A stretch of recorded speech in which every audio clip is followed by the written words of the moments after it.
Today on Must Play, we're bringing you another bonus round. This time, we're looking forward to the Masters with our good friend Chris Jones. But instead of sharing storylines and winners' picks, we're going to be exploring 5 popular myths about the Masters that seem to come up every year. After that, we'll be doing something we've always wanted to do, sharing our own Masters Champions dinner and letting the public decide who had the best menu. Before we dive in, though, we're excited to share this bonus round is presented by Chubbies. TJ, would you like to tell us more? Yeah, today's episode of Bonus Round is being presented by Chubbies, who we've partnered up with to offer not just one, but 2 giveaways with. First giveaway is going to be 2 hats and a pair of socks from their recent Patrons Collection. I'll give you one guess on what that's about and what the theme is. And another will be an outfit of your choosing from their new golf-inspired styles, the fairway shorts, and the range polo. So stay tuned to later in the show, and we'll let you know how to enter. Perfect. Thank you, TJ. And Jones, welcome back to the pod. Thanks for having me back. I'm excited to be here. I have been waiting for this day. You did a great job on the Wildwood pod, and people in the comments agreed with your assessment when I asked you to compare it to a cocktail, and you gave it the old rum and coke. Yeah. I don't know how much they'll agree with the menu that I put together because it was very stressful to figure this out. I was just about to ask you, are you as confident today in your Champions dinner as you were with the pairing? No, I think this is going to get torn apart. Really? Okay. The menu pairing's a little tough, and I don't want to fully get into it, but do you have to decide, do you want to go with a theme? Do you just want to pick your favorite thing for all of those things and tell people to F off either way? What did you want to do? And I'm sure we all waffled over it back and forth multiple times and made multiple edits. Every dog walk, I was thinking about it, and I would come back with a new menu. I was obsessed. Well, I mean, this is obviously a thing we've been talking about, and we debate. And when it's us and Diaz, and then we're all kind of making alliances based on who we think had the best one, we're kind of trying to win people to our side. I'm excited to open this up basically to everyone and see who they vote has the best one. I mean, this will be a true objective test.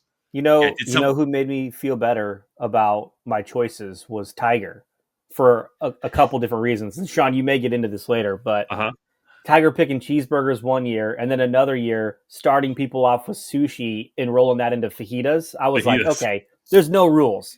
I can do what I want. Yeah. I think people agreed that Hideki had the best menu. By far. Yeah. And then I saw Adam Scott was shitting on Bubba Watson's menu when I was doing some research. So boring. Universally, I think people really disliked Bubba's, and I know a lot of people clowned Scotty for his as well, for being pretty straightforward American diner style food, you know? Yeah. I feel like you could have given Bubba a pass if he didn't just repeat it this next time he won. True. Yeah, you had a chance. Did he do the exact same menu? Exact same thing. Oh, that's ridiculous. No. Okay. With main course was grilled chicken. Sick. Thank you. But it's never mind. So I'll give everyone one guess what his favorite move in bed is. Okay, anyways. Sorry, Bubba. Jones, I am excited to kind of get into this. But first, you already did touch on something, the Tiger menu. That is one of the myths that I've uncovered in the Masters. And there is something every year that I feel like comes up. And so I've got a little bit of trivia for you guys. It's an easy trivia. It's true or false. I want to see how you guys score on this. Let's make it friendly here. Whoever wins gets an extra molly next time we play together on front nine. How about that? Low stakes. But without further ado, let's get into the myths. I've reversed ordered these. So the number one myth is the one that I feel like is kind of very popular. So you may not have heard some of these, but let's start with myth number 5. The grounds crew at Augusta packs the azaleas with ice if spring comes early so that they don't bloom until the tournament comes. Is that true or false? True. Okay. I'm not gonna play devil's advocate on any of these because we all know that I have strong opinions from time to time, so I can't just take the opposite. But I'm actually gonna take false on this one. Okay, this one is false. So Yes. The Masters usually gets lucky and almost always has the azaleas in full bloom on the tournament, as we always see. I'm sure that makes it into some of the prints and some of the lines that are coming out. But they have been lucky each time, almost. And some believe that the groundskeepers used to go to unusual lengths to make sure that they were always blooming at the right time. And this was known as the ice theory. So according to John Boyette of the Augusta Chronicle, who did some research on this, the ice theory has been around for decades. It started ago when a nurseryman at the time iced down a few azaleas in front of the clubhouse, and members were confused and it leaked. And it turned out to just be a one-time experiment that this guy was trying. Another groundskeeper called into local radio years later when this myth was persisting and explained that actually they tried using a growth-inhibiting fungicide prior to spring, but it was difficult to judge the effectiveness. And with so many other factors each year, it just was never an option. So both icing and that never really happened. So really it is kind of a coincidence. And there has been 1 year at least where the azaleas bloomed before the tournament and weren't popping as much. So this one is false. I did not think that we were leading this off with horticulture at all. I mean, my history can go anywhere. You know that. Also, my anxiety just dropped a level because I was like, I'm going to say horticulture, but I don't know if that's the right word. And I got to laugh at Jones, so we're good. Yeah. Okay, so 1 for 1 for TJ, 0 for 1 for Jones here. Myth number 4. TJ, you'll have to answer this one first this time, okay? Ooh. Masters champions only get to hang on to their green jacket for 1 year after their win. After that, they have to return the jacket to Augusta. I believe this is true. The jacket has to stay on property. They get to it's like the Stanley Cup where they get to go around with it for the designated time period, but then they don't get to retain it permanently. Okay, so you're saying true? I think I have to say true because you can't trust these guys to handle that and know where it is at all times. It would be chaos. There'd be guys in mixed match jackets all the time. So this has to be true. This one's true. Champions get to keep their jacket for 1 year, and then they must return it to Augusta National where it will stay unless they win again. In cases such as Tiger or Phil, or multiple year champions, the champions presented with the same green jacket for the ceremony on TV as when they had previously won. The only exception to this rule, according to the Masters, is when the champion's size has changed so drastically the jacket won't fit them anymore. And in those cases, they'll receive a new green jacket and they get to keep the old one.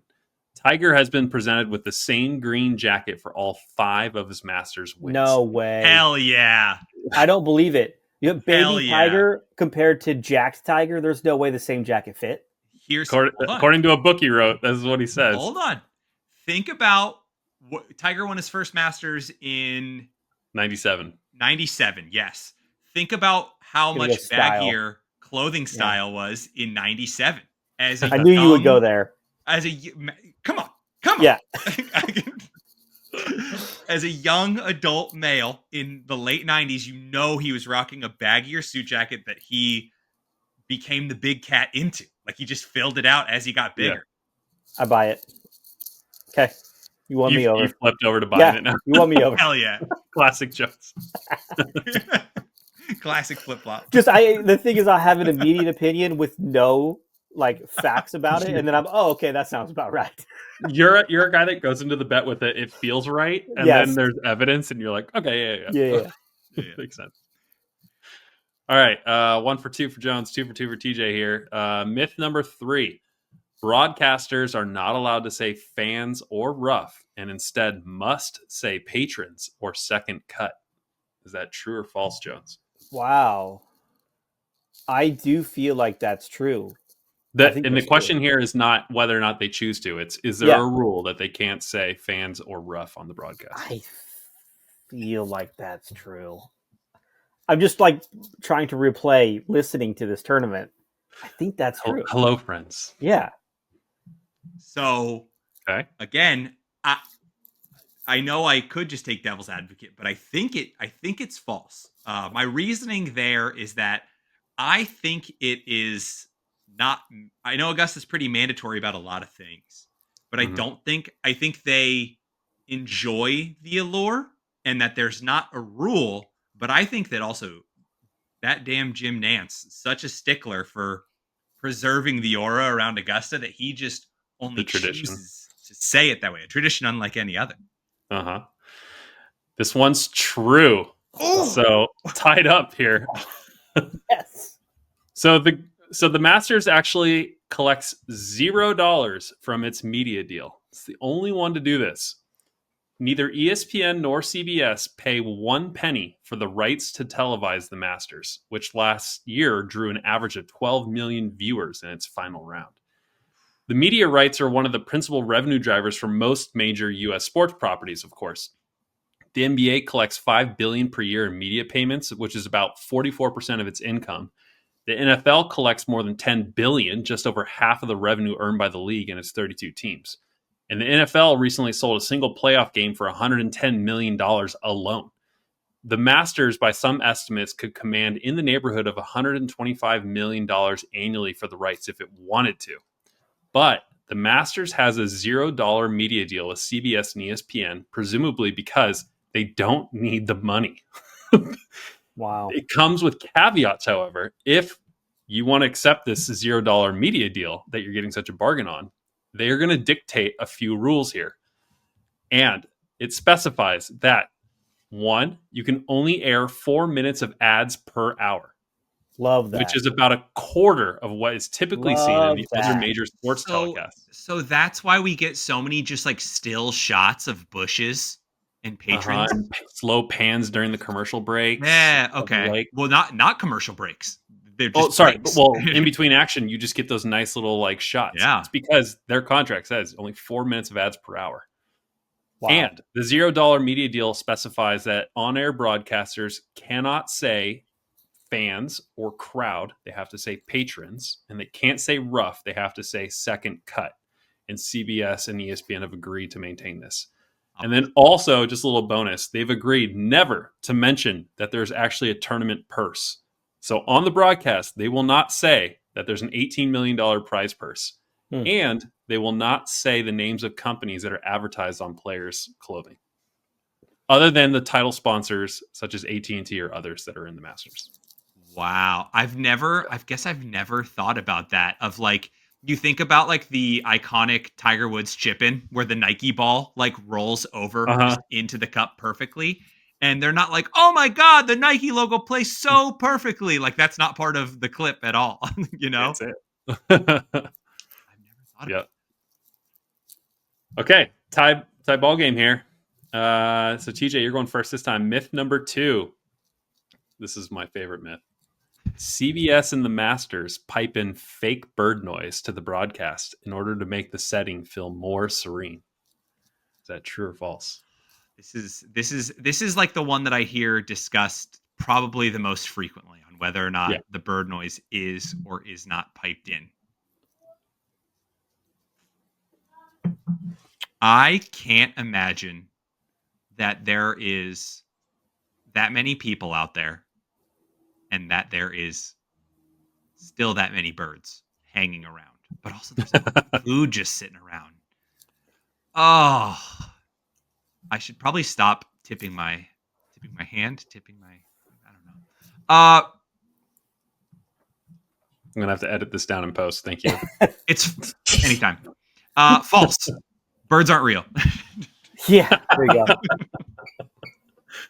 False. So I know this has happened with these networks. I don't know if it's happened specifically with this tournament. I'm gonna go true because TJ went false. I feel like they really care about the on-air product and they want to add that ambiance. Okay. I wish I had a definitive answer for this one. Oh, but what are we doing here? I'm gonna tell you that the consensus, or most experts agree, that this is true. But expert. Not 100% true, and here's why, okay? CBS was indeed guilty of piping in fake bird noise in its broadcast back in 2000 for the PGA Championship at Valhalla in Louisville, Kentucky. And keen-eared birders caught them playing birdsong from birds that don't live in that part of the world, and CBS owned up to it in public eventually.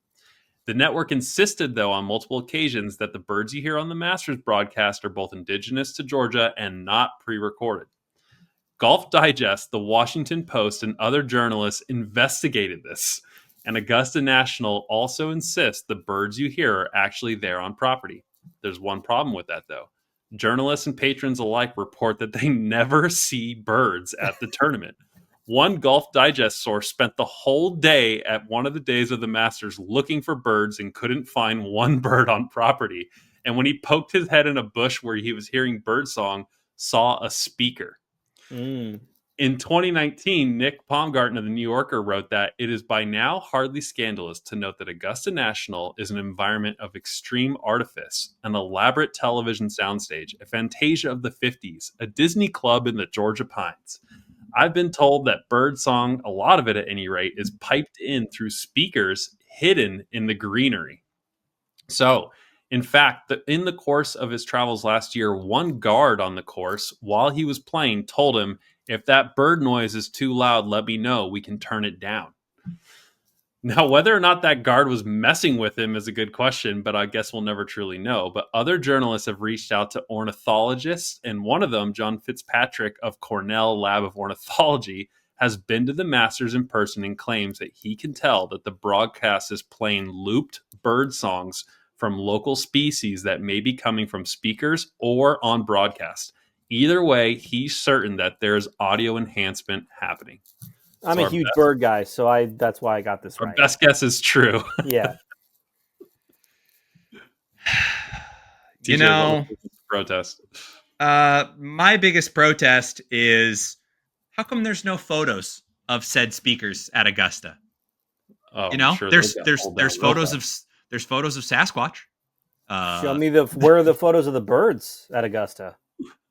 Find me a bird picture first. Then go look it sounds like we each have a very valid argument, Jones. I think this is a tie. We're gonna call this a push just because. No. You know what? We'll give it to the guest. We'll give it to the guest. Okay. Yeah. All right, and finally, myth number 1: Tiger Woods brought in McDonald's as his first Champions Dinner in 1998. Is that true or false? Jones, you already know kind of what was served. I think I know the answer to this. Well, you know what was served, but did he bring in McDonald's or not? Can I go first? Sure. It's your turn to go first. It's often compared to McDonald's, but it was not McDonald's. So you're saying false? Final answer, false. Okay. Well, in order to try and force a tie in this game, I have to take it true. So here we are. It's false. Let's go. The molly goes to the guest. Yes. I need it. His dinner menu was essentially something you would find at McDonald's. It was just prepared by Augusta National kitchen staff. Here's Tiger's first Champions Dinner menu: cheeseburger, grilled chicken sandwich, French fries, strawberry and vanilla milkshake. Tiger was only 21 at the time when he became the youngest ever Masters champion, but that wasn't the only way Tiger showed his age. Fun little quip for you here. According to a journalist Tiger spoke to when he was writing a book about his first win in 1997, he ate at Arby's every single night of Masters week. Tiger reportedly said, "Here's a secret they don't tell you about Augusta National. It's located right across the street from an American franchise strip mall of Krispy Kreme, Wendy's, McDonald's, Chick-fil-A, and Arby's. It's directly across from the course, so close that if you're standing underneath the famous oak at the Augusta National Clubhouse, you're literally closer to Arby's than you are to Amen Corner." Wow. That's awesome. You know, we talked about him having the extra space in the jacket for the style, but maybe it's so that he could fill up on junk food. Maybe. You know, get that belt doesn't get, or that future planning stretched out at all. Yep. All right. Well, that was all I had. Jones, congrats. Love it. So, speaking of his dinner, before we jump into our Champions Dinner menus, TJ, can you now inform everyone on how to enter the giveaway? Yeah. So, first off, just another huge thanks to Chubbies for helping us out with this. We wanted to try and make this episode of Bonus Round a little special, so we wanted to zhuzh it up a little bit. So, the steps to enter this are going to be super easy. You're just going to head over to our Instagram. We're going to link the post that you're going to go to in the description on the video and on Spotify. just make sure that you're following us on as at Fair Wagers. You're going to vote in the poll on the post as to who had the best Masters Champions dinner, myself, Sean, or Jones, and then just share the post with a friend. Share it with 2 friends. Share it with however many friends. It's not going to increase your chances of winning, but we just want you to share it with a friend. That's it.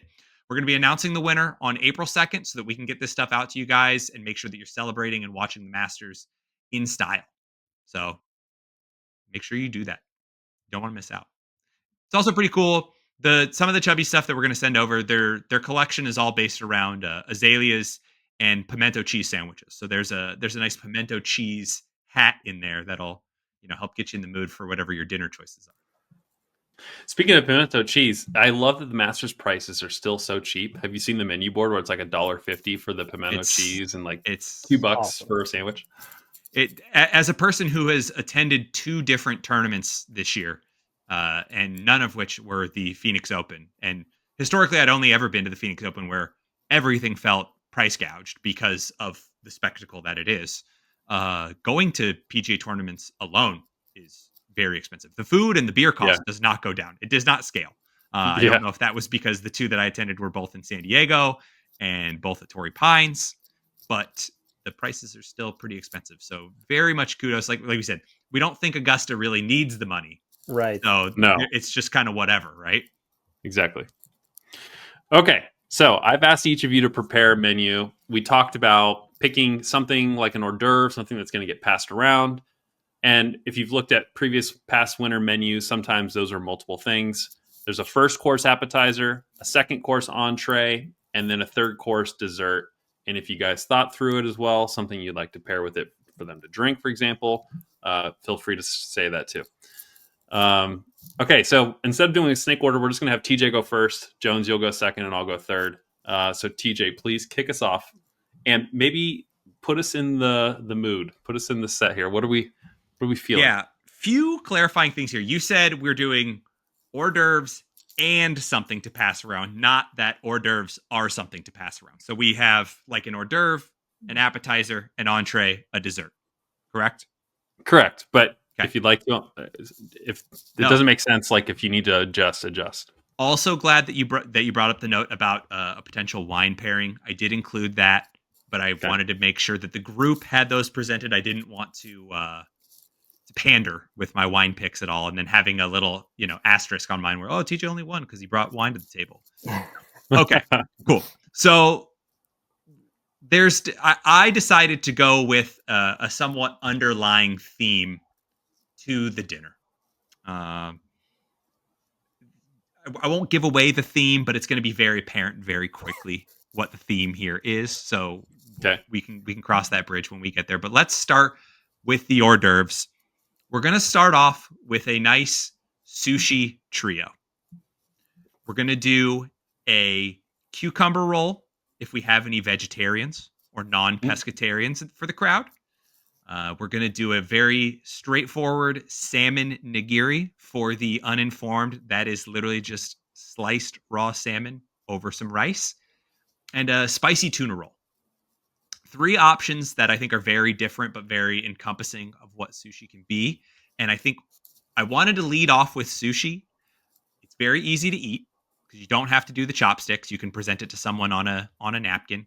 Yeah. And also, my favorite thing about sushi, or sometimes least favorite thing about sushi, is that you are hungry again in like 90 minutes. So realistically, this sushi takes up no space in your stomach. We can save some room for the other appetizer, the entree, and the dessert because we went a little heavy as the day progresses, or as the night progresses, I guess. Do you want us to react to each course? No. I want to let me come in, and then I want to hear thoughts at the end. Yeah. Okay. I know you, and you're going to paint a whole story, and you don't want anyone to interrupt that story. So, no shots taken. That was a compliment, that was a compliment. Come on. I would love to react right now, but I'll hold it. Okay, yeah, hold it. Okay, moving into the appetizers. This is a great entree choice for a lot of people, but I think it's highly slept on as an appetizer. We're going to go mini banh mi sliders. Ooh. A nice, lightly toasted brioche bun. We don't want to mess up the top of people's mouths. We don't want to ruin that for the rest of the dinner. We can't do that too early in the night. A nice grilled marinated pork, obviously the pickled vegetables, the cucumber slices, the cilantro, some spicy mayo, all that stuff, right? You guys can kind of probably see where I'm going with this theme so far. But yeah, I think the banh mi sliders is just a nice, good, handheld, very portable. If guys are still wandering around, chit-chatting, catching up, and they didn't have enough time to do that during sushi, then that's going to set us into when we're all going to sit down for dinner.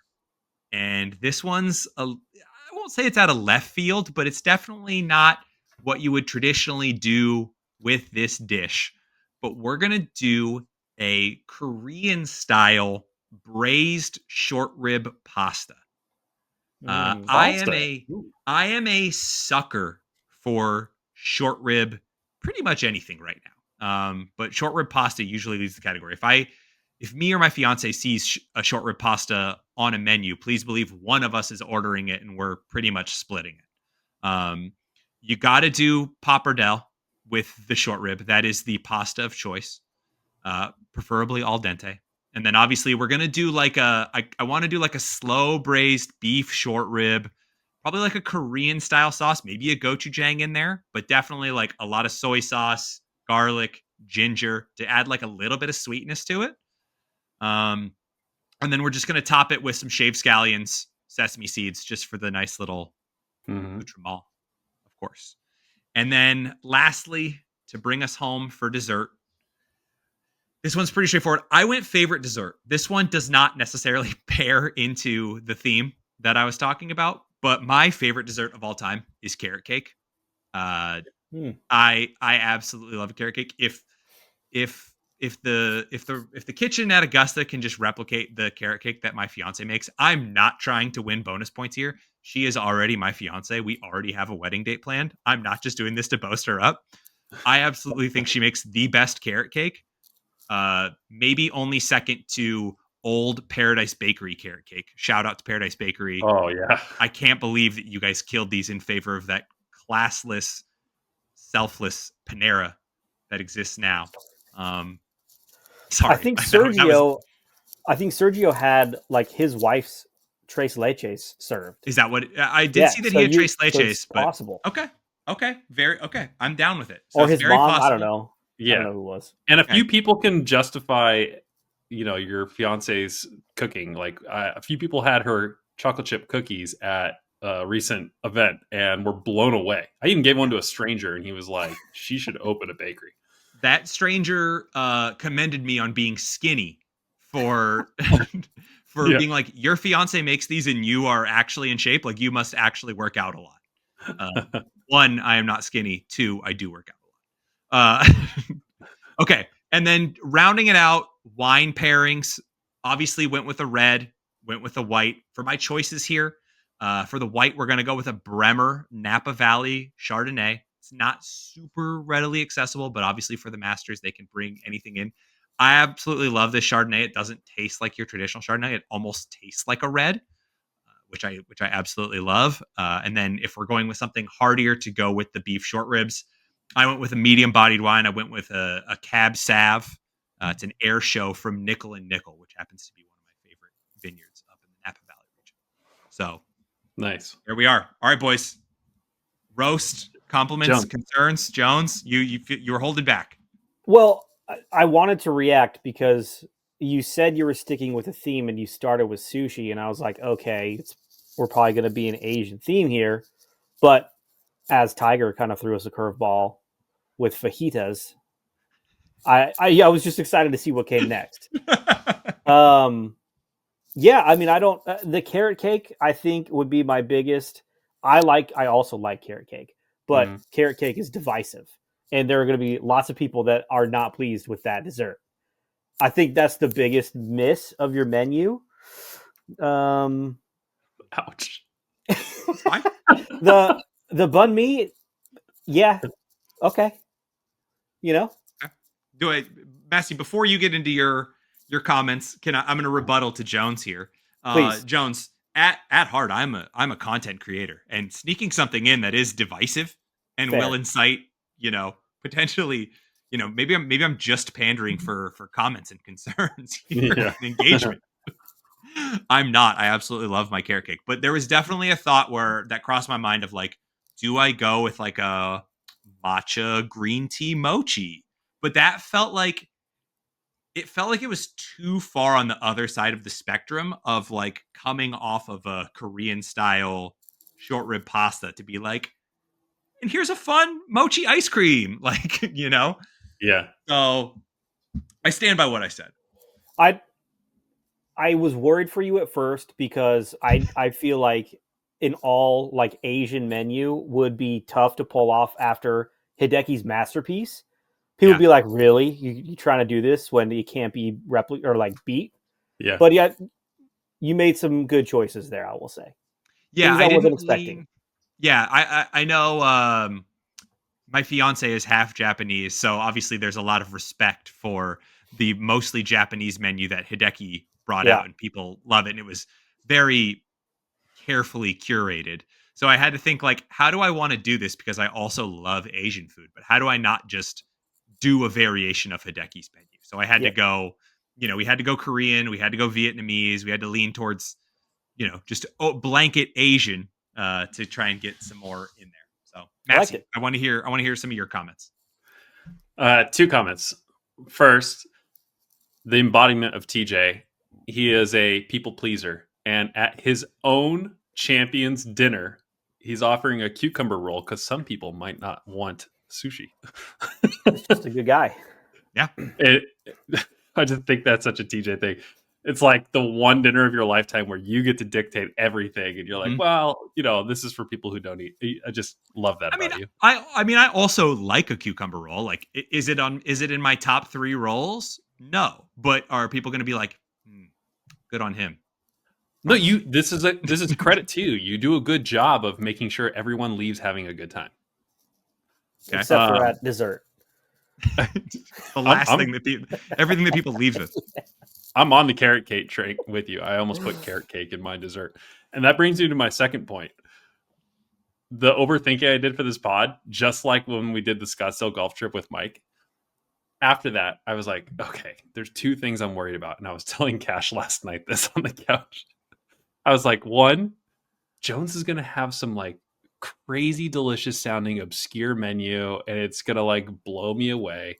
And 2, no matter what I do, I feel like I'm either going to underthink or overthink and wind up pulling up the same menu as TJ.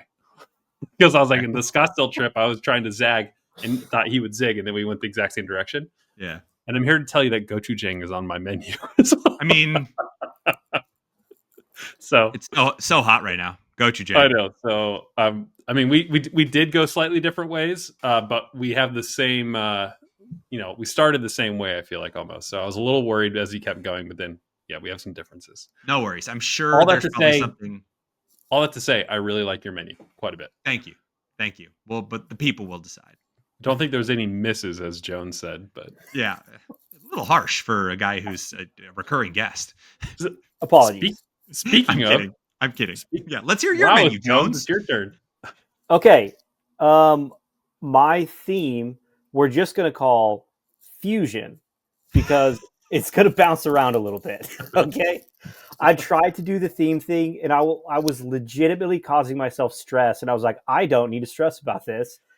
I'm going to just pick the things I like. So that's what I did.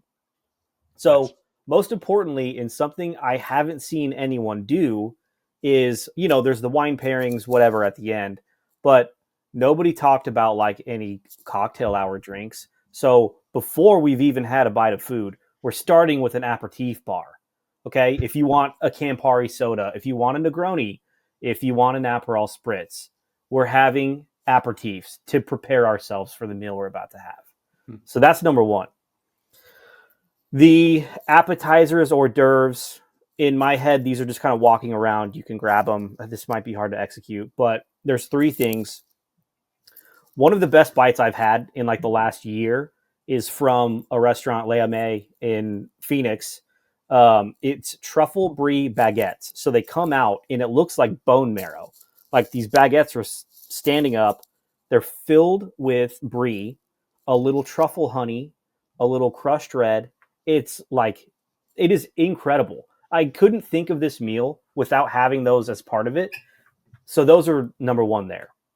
Pork belly dumplings and oysters. Oysters preferably from the Pacific Northwest. Okay? It's a little interesting. On the oysters. Okay. I love oysters. If I'm having a nice meal, in my head, like I'm having oysters with it. So that had to be part of this. Okay. I got a little whiplash there from the direction that we were. Yeah. Fusion, baby. It's going to keep coming. I did want to accommodate people that don't eat meat or fish, or whatever you want to call what an oyster is. So the truffle brie baguette can accommodate that. I also would like a round of Caesar salads with like some big anchovies on it. So Caesar salads will be there. Main course will be like an Asian style filet mignon with green beans, specifically replicating the green beans from Din Tai Fung. I'm like obsessed with them right now. I've been making them at home a bunch. I made them last night again. I am so obsessed with those green beans. And then the steak, it's really you get a nice filet, and it's like soy sauce, mirin, and some rice wine vinegar. You make that into a sauce with some butter. It's delicious. That's the main. But for our vegetarian friends, pasta, cacio e pepe. Okay. Okay. That's what they get to have. It's odd. I was fully expecting these. Did that come from a love of Trader Joe's? Is that a Trader Joe's pull right there? No, it's such a great pasta dish. I love it. Okay. Okay. So dessert now. Fusion. That's the theme. I'm staying on brand. So dessert, we're going to go butter cake. I'm specifically thinking of a butter cake from a restaurant called South of Nick's, or it might just be Nick's. Yes. The butter cake is it's probably one of the best desserts I've ever had. Got a little dollop of vanilla ice cream on it. Fantastic. Yeah. Wine pairings. So everybody had Chardonnay and Cab Sauv. That's like what, I don't know if they're being coached for this or what. I didn't want to do Chardonnay, but I wanted to do a white that kind of, you could lie to yourself and be like, this kind of tastes like a red as well, TJ. So I appreciated that note. So my white would be a Grenache Blanc, specifically from Sarlus and Sons. They make an amazing Grenache Blanc. It's what we drank at our wedding. And then the Cab Sauv, I kind of just went, it's a nice one, but it's basic, is the Camus Cab Sauv. That's what Scotty had, didn't he? Yeah, I think I saw it on someone's menu. Somebody had Camus recently. I know that. And then, of course, we started with an aperitif bar. We'll also finish with a digestif bar. A nice array of Amaris. That's how we'll close it out. Yeah, if you want. Sure, that fits the category. Yeah. So that's my menu. Please do your worst. I'm going to start off with the misses. Failure to follow the failure to follow the prompt. Jones came in hot with 2 entrees, 47 appetizers. I saw people have multiple entrees. That's true. To Jones's credit, I looked at the menus and there was a lot of this or this for the entree section. Yes, exactly. For a lot of menus. Yeah. Okay. Well, maybe I didn't do enough storytelling in mind that I guess you could have the pappardelle by itself without the short rib as a vegetarian option. Yeah, you want to have noodles, butter and noodles for dinner? Okay, here you go. I love the brie in the baguette with the truffle honey and the CRP. Sounds delightful. I don't see its place in the meal, or I don't see its place in the room. But that's not necessarily how it sits with everything else. It just feels like an odd appetizer. It feels like a Super Bowl, appetizer. But yeah, either way, I think some great choices. The oysters was a touch strange, but you're spot on with the meat pairing, the Din Tai Fung, green beans. I can't argue with that. Yeah. The butter cake from Nick's, and I think they serve it at Nick's and South of Nick's. That's how good it is. That's a Southern California staple here. So I can't disagree with that. And then, as I expected both of you that if you guys had wine pairings, you guys were going to bring it on wine pairings. because I know that both of you guys appreciate a good glass of wine. So I knew that we weren't coming to the table with any Yellowtail or Josh on this dinner. But I don't know where you learned that about me, but that's not true about me. I know I don't know any of the brands you guys just said. that's no. That's I you're talking to my friend all wrong here. And that friend being me. You don't necessarily know the wines, but you know a good glass of wine versus a bad glass of wine. Oh, yes, that's very true. Some people I let you guide me. Let you guide me. Yes. And I let Ashley guide me. Like my fiance, I knew nothing about wine until like 5 years ago, right? So until then, it was like, yeah, red is red and white is white, and I'm not a huge fan of it. And then I get Sherpa'd into this world by her and her family, and it's vastly different on how much I can actually enjoy and partake in it now. And I know that when you've come over to our house and we've opened up a nice bottle of wine, and that it's you can tell the difference. You have a palate for it now. Pardon me for Go ahead. Got Sean. a contact slipping out? Yeah. Yes, you're right. I agree with that. Jones, my feedback for you. There's like certain things on your menu that I speak to me. That bone marrow or faux marrow baguette thing with the brie. Oh my god, I would crush that. The aperitif bar. I love that you start with me with cocktails to put me in a good mood. I 100%. And then the cacio pepe oyster was a.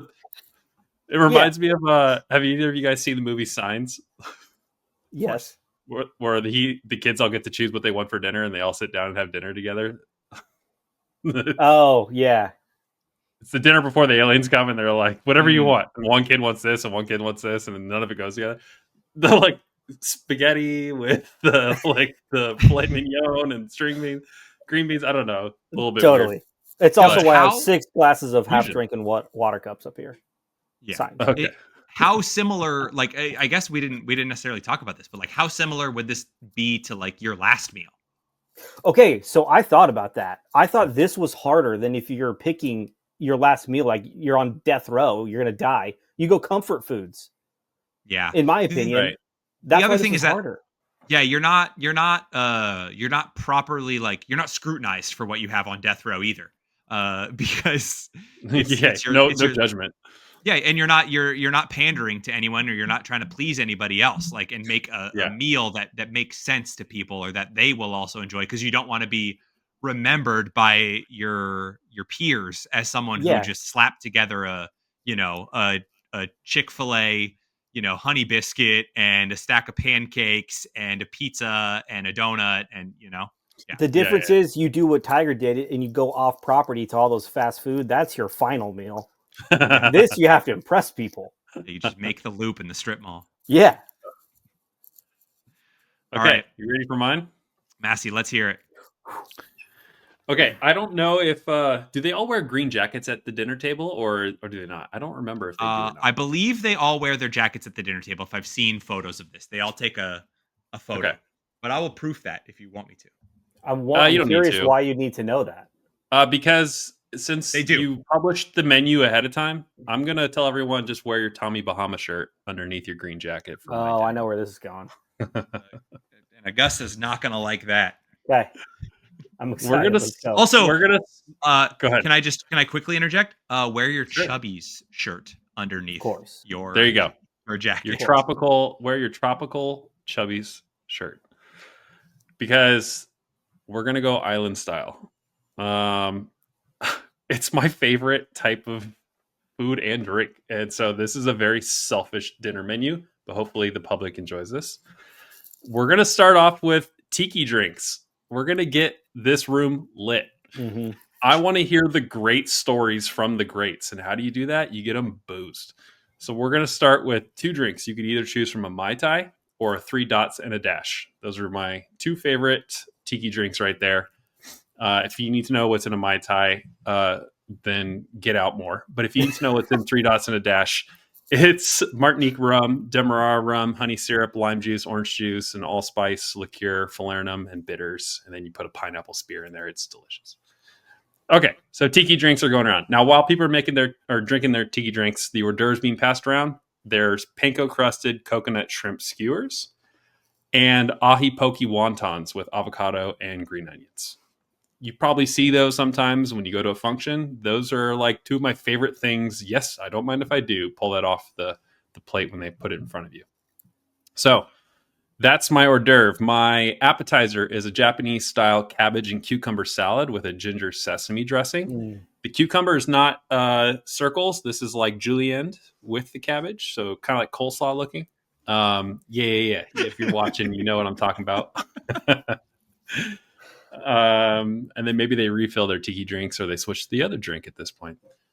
My second course, my entree, is Korean fried chicken sandwich with a spicy gochujang sauce, but this is on a steamed bao bun. Have you ever been to Underbelly and got the bao bun sandwiches with the Korean fried chicken and like pickles? Oh my God. It's that, or if you don't want the chicken, you can get the pineapple glazed barbecue pork slider on a Hawaiian roll. Massey, where is Underbelly for the listeners at home? Oh, in San Diego, in North Park, or in Little Italy. Delicious. Okay. Ramen and great Asian food place. So I had shrimp and poke in there. I got the cabbage and cucumber salad, and then I got chicken and pork. So I pretty much covered my bases here. No beef. I'm not a big beef guy, but the Korean fried chicken bao bun are like, they're kind of like, imagine you probably want two of them. Or you get that and the pineapple glazed barbecue pork slider with the Hawaiian roll. Just like kind of slider style, but you get like maybe a couple on your plate. I don't know if you guys are going to allow this. I had two sides that go with it, like on your entree, kind of like a Hawaiian plate lunch. So there's mac salad and a veggie skewer that goes with it too. Kind of like yeah. You just think you need mac salad at least, and the veggie skewer to go with like the chicken or the pork slider. And then at this point, it's already like people are feeling the booze, and I'm sure Augusta's not liking the direction this all headed. But at this point, it's almost like a production. It's a show. Hopefully, there's like music playing in the background, like you're at a tiki bar or something. I just love that music. And then, what's that? Some guy comes out with a giant flame, and it's flambéed. It's Bananas Foster with walnuts and vanilla ice cream, and the flames are shooting up. And you're like, what the hell is this place? And they just bring out Bananas Foster for you, and it's got the like crumble and the cinnamon. Oh my God, it's just delicious. Island music hopefully playing in the background. I don't think anyone in the history of the Masters has had Augusta National turn into a tiki bar. But that is my menu. Please, feedback. 2 drink minimum, Massey. I should have known he would come with it like that. I would assume that there's probably been a handful of guys who've gotten pretty rowdy at a Masters dinner, but it doesn't leave that room. Like the discussion of it is like everyone kind of just goes like, yeah, we're not going to talk about this, right? Or it's like, oh yeah, Gary Player does this every year. I don't even know if Gary Player won a Masters, but I think the first year that Liv came out, and then the next year was like pretty heated. I remember because there was like a divisive line in the room. Yeah, remember that? Like Phil like didn't talk to anyone in the room. That whole thing. Yeah. A lot of those guys were mad, and yeah. But okay, you didn't zag where I zigged. You like zigged with 2 G's. As opposed to my zig with 1 G. Like we both kind of like followed like a very Asian island style dinner. I do like it. I think I'm not necessarily in love with the salad. But that's okay. That's not it's your dinner, not mine. Yeah. I love the entree. I like the combo plate as if we're at an L&L. And having that was my inspiration with the combo plate for sure. Yeah. I love that. Gotta say, I'm not a Bananas Foster guy, and I love all the components of a Bananas Foster. I just don't love them all together. But I don't think it's as divisive as carrot cake. But I think you might have some people who are a little upset at your choice. Okay, fair. Not to make your menu all about me, but I feel like I really should have stuck to a theme because I really wish I had a can I use that mulligan I won earlier on my menu? Like, give me 5 minutes. Yours is so cohesive. It's great. Like, you see it, you can wrap your head around it. You know what you're in store for. The Mai Tai is a wild choice because you're setting people up. People forget often how much booze is in that drink. Oh God! So you're there for a party. Like, we're letting our hair down tonight. I mean, like day one of the last trip I saw you guys in San Diego. Correct. TJ, these guys absolutely torpedoed me at our favorite place. I'm sure you can guess, Tom Hams. Okay, with the Mai Tai. That's the same Mai Tai they make at the. It's the Bali Hai Mai Tai. It is the Bali Hai Mai Tai that I've commonly referred to as a cup of rum. Yes. Yes. Just sitting there waiting for me when I show up, and they're all smiling, and I'm like, great. Yeah, welcome. I mean, you're supposed to go hard on. It's rules that on the boys' golf trip, you're supposed to go hard on the first night and the last night. Yeah. Well, you go so hard the first night, you don't barely touch booze the rest of the trip. So it's great. Yeah. One drawback to my whole like strong drink thing was I was trying to think, do they do this the night before round one? And then I was like, how hard are these guys gonna? They're not gonna go hard. They need to be sober for the first round. Like but I'm like, maybe I'm sabotaging them. We should know the answer to this. What night is it? It can't be Wednesday night. There's no way. I think it's Tuesday. I think they do it on Tuesday. It is Tuesday night during the Masters week. Yeah, because I would think like, man, what if like the guy who's you won the Masters, like let's say you win the Masters this year, and then next year you still know that Scotty's maybe your biggest threat to winning the Masters. Do you go with something that could potentially lead to food poisoning for some of these guys, and then you don't eat that? You omit that from what you ate that night. You just sneak over to Arby's after him and like, oh yeah, dinner was great, and then you're just destroying roast beef sandwiches and curly fries, like beef and cheddars, yeah.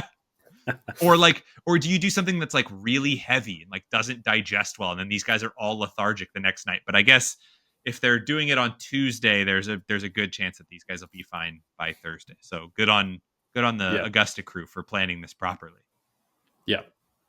Okay. So wait, I have one more piece of feedback. I have to give a critique now. I gave you too many compliments. I get my one thing I would say is this feels like, in some cases, it's supposed to be kind of like a more elegant dinner. And it doesn't raise to that level. No, not at all. That was actually something I took pride in. I could see how that, like, a majority of the guys in the room be like, what is this? And this is not what we expect. And I almost want to be like, welcome to my town, bitch. Like, this is my dinner. There's a lot of white napkins with barbecue fingerprints all over it. Yes. Mm-hmm. I want to see the hoity-toity rich guys uncomfortable with what's on their hand. Yeah, I mean, anyone having to eat anything off of a skewer is very unflattering. Like,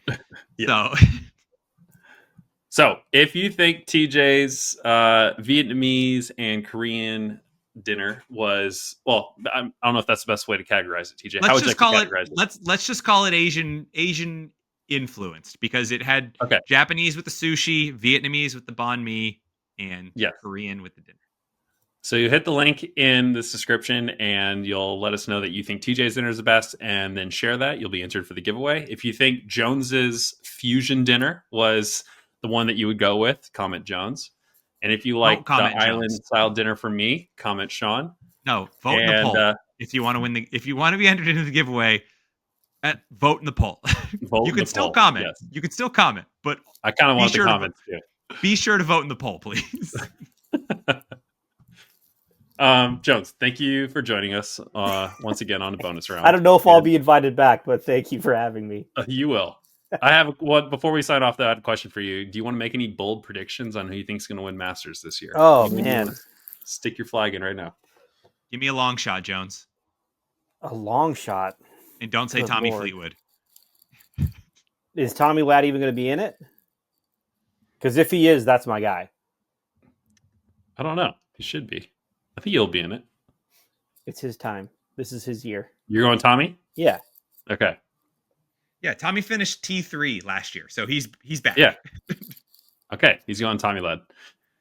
If that happens, we'll share this clip on Instagram congratulating Jones. But thank you, everyone else who stuck around. Let us know who you think had the best dinner. Make sure you vote in that poll, and we will see you soon here again on Must Play. Thank you for coming.